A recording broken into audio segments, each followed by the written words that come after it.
Компьютер жакшы иштөө үчүн компьютердин оперативдик памяты канча болуш керек?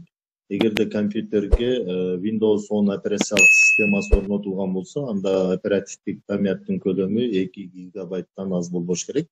Ал эми компьютерге Windows 10 11 операциялык системасы орнотулган болсо, оперативдик памяттын көлөмү 4 гигабайттан аз болбош керек. Оперативдик памятты кантип текшерсек болот? Компьютердеги ошондой эле компьютерге кайсы операциялык система орнотулганын текшерүү үчүн проводникти ишке киргизебиз. Проводникти ишке киргизгенден кийин этот компьютер проводникти ачып алалы. Проводникти ишке киргизебиз. Проводникти ишке киргизгенден кийин муштун көрсөткүчүн этот компьютерге алып барып, муштун оң жак баскычын басабыз. Бул жерден свойство дегенди тандайбыз. Свойствону тандаганыбызда компьютердин свойствосы чыгат. Параметрлери чыгат.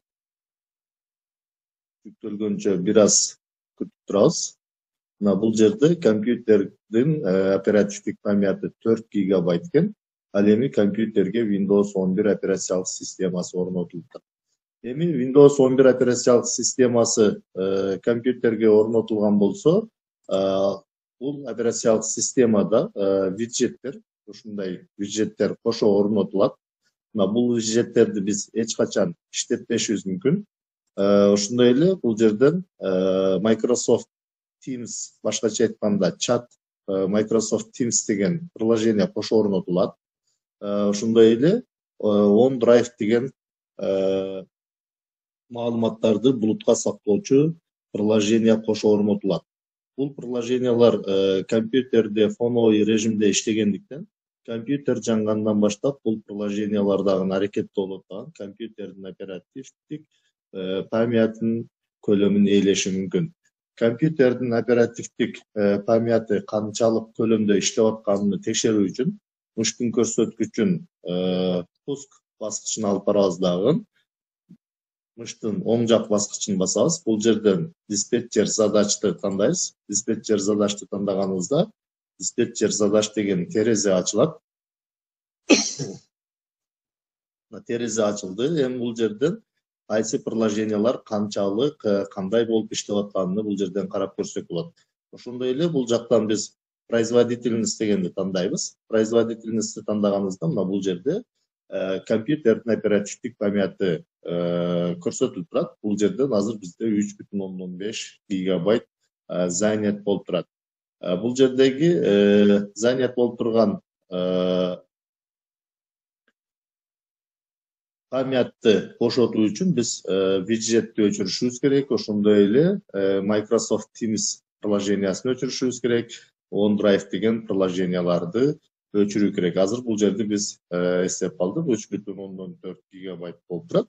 Эми бул терезени жабабыз дагы. Бул жактан биз пуск баскычына муштун көрсөткүчүн алып барып, сол жак баскычын басабыз. Басканыбызда бул жерден ушул терезе ачылат. Бул жактан параметры деген тандайбыз. Параметрин тандаганыбызда параметры терезеси ачылат.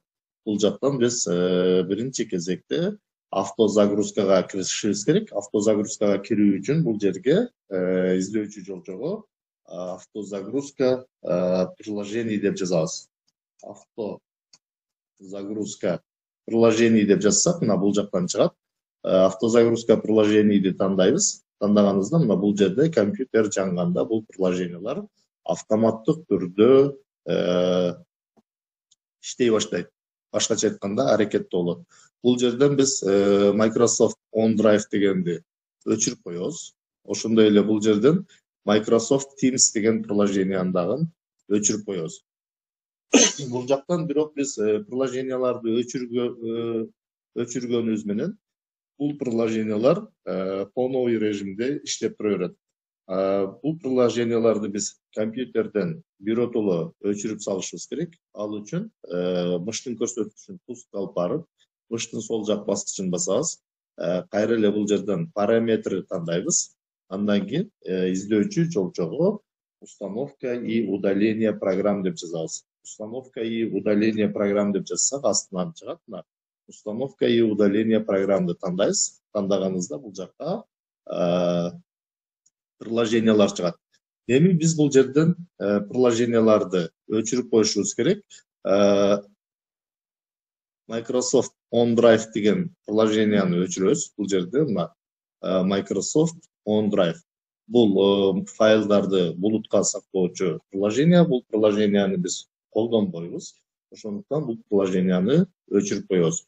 Өчүрүп коюу үчүн бул жерден үч чекитти басабыз. Андан кийин бул жерден удалить баскычын басабыз.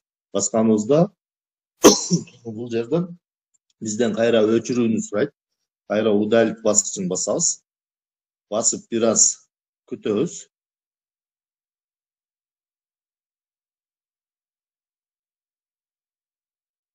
Бизден кайра тастыктоону сурашы мүмкүн. Бул жерден биз да деген баскычты басып коебуз. Бир аз турсак, да деген баскыч чыгат. Да деген баскычты басканыбыздан кийин бул приложение компьютерден өчүрүлө баштайт. Өчкөнгө чейин бир аз күтүп турабыз.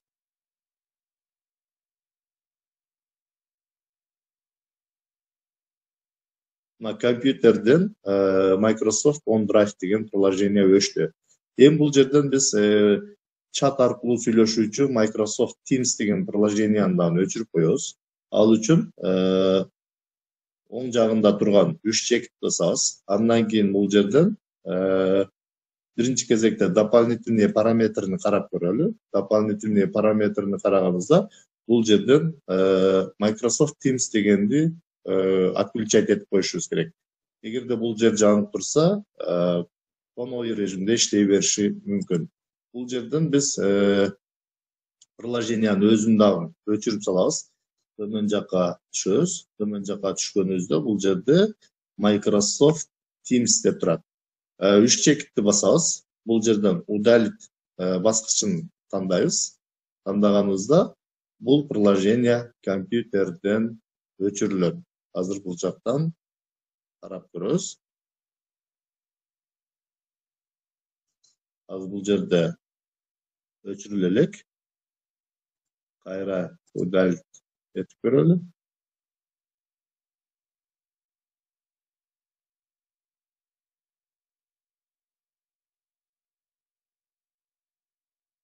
Эгерде өчпөсө, анда бул жерден дополнительный параметрден Microsoft Teams'ти отключать этип койсок болот.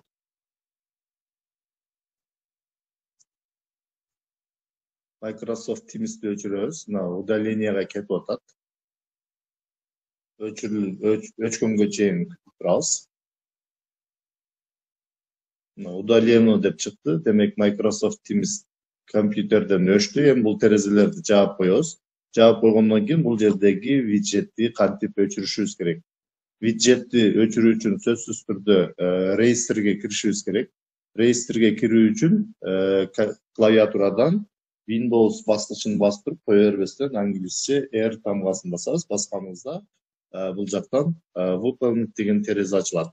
Реестрге кирүү үчүн сөзсүз түрдө бул жерге regedit.exe деп жазабыз. regedit.exe деп жазып туруп, окей баскычын басканыбызда биз реестрге кирүүгө уруксат сурайт. Бул жерден да деген баскычты басабыз. Да деген баскычты басканыбызда мында реестрге киребиз.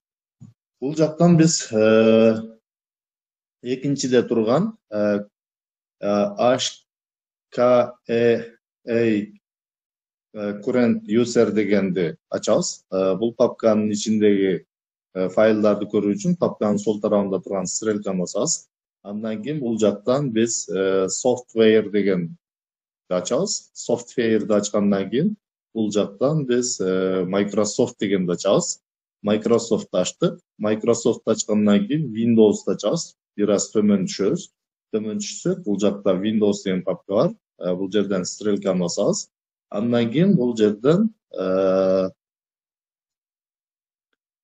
Windows ачкандан кийин current version дегенди ачабыз. Стрелканы басып коебуз. Андан кийин бул жерден Explorer дегенди ачабыз. Explorer'ди ачуу үчүн сол тарабында турган стрелканы басабыз. Андан кийин бул жерден биз Advanced деген папканы тандайбыз. Мына сол тарабында турган стрелканы баспайбыз, папканын өзүнө эле басып коебуз. Advanced деген папканы тандаганыбызда бул жактан файлдар чыгат. Эми бул жерден биз виджетти өчүрүү үчүн бул жерде taskbar day деген расширение болуш керек. Эгерде бул жерде андай расширение жок болсо, ал расширенияны өзүбүз түзсөк болот. Өзүбүз түзүү үчүн бул жерден бош жерге мышты алып барып туруп, мыштын оң жак баскычын басабыз. Андан кийин бул жерден создать тандайбыз. Оң тарабына өтөбүз дагы. Эгерде 32 бит операциялык система орнотулган болсо, бул жерден параметр QWORD 64 бит дегенди тандайбыз. Андан кийин бул жерден аталышыны өзгөртөбүз. Аталышыны бул жерге аталышыны taskbar day деп жазабыз. Англисче жазабыз.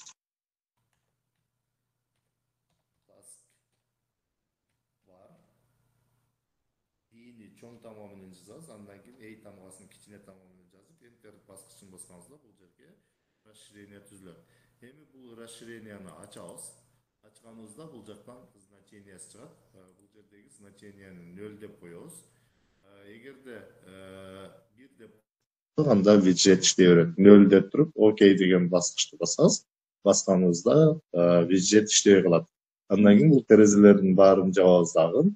Компьютерди перезагрузка кылып, кайра диспетчер задачка кирип, текшерип көрөбүз. Диспетчер задачка кирип, процесс оперативный памяттын производительностун карайбыз, канча процентке азайганын.